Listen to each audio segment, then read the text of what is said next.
अस्सलाम वालेकुम रहमतुल्लाहि बरकातुहू। अजीज तुलबा तालबात, एक बार फिर से इस्तकबाल है आपका ZK डिजिटल स्कूल में।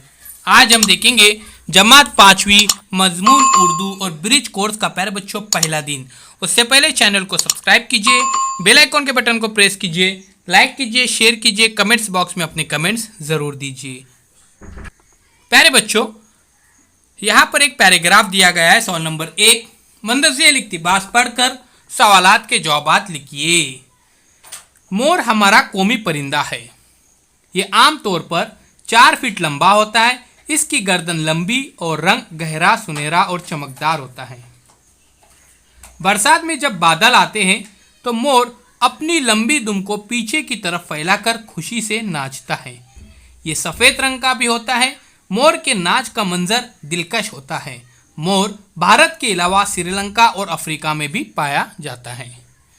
सवाल इस तरह से, मोर भारत के अलावा और कहाँ पाया जाता है? जवाब देखिए, मोर भारत के अलावा श्रीलंका और अफ्रीका में भी पाया जाता है।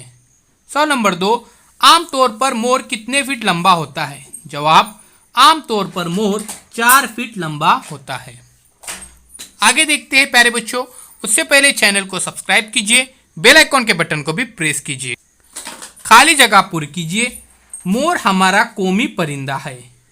मोर सफ़ेद रंग का भी होता है। तो प्यारे बच्चों, पहली खाली जगह में कौमी, दूसरी खाली जगह में सफ़ेद आपको लिखना है। सवाल नंबर 3, नज्म बरसात के मिसरे को मुकम्मल कीजिए। दल के दल बादल उमट कर आ गए, दीद के काबिल है ये सारा समा। दल के दल बादल उमट कर आ गए, दीद के काबिल है ये सारा समा। अगला सवाल देखते हैं प्यारे बच्चों। खत लिखने के 5 तरीके लिखिए। तो प्यारे बच्चों, खत लिखने वाले का पता दाएं जानिब।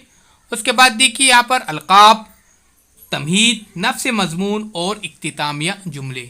ये 5 अहम जुज होते हैं खत लिखने के। अजीज साथियों, आगे देखते हैं कमरी महीने कितने होते हैं, तहरीर कीजिए। तो 12 महीने होते हैं। उनके नाम इस तरह से आपके सामने हैं, आप ये देखकर लिख सकते हैं। अजीज साथियों, अगर आपने चैनल को अभी तक सब्सक्राइब नहीं किया है तो ज़रूर सब्सक्राइब कीजिए, बेल आइकॉन के बटन को भी प्रेस कीजिए, लाइक कीजिए, शेयर कीजिए, कमेंट्स बॉक्स में अपने कमेंट ज़रूर दीजिए। आखिरी सवाल है, अनाज कौन उगाता है? अनाज प्यारे बच्चों अल्लाह ताला उगाते हैं। यहाँ पर ये टेस्ट ख़त्म होता है। बहुत बहुत शुक्रिया आपका।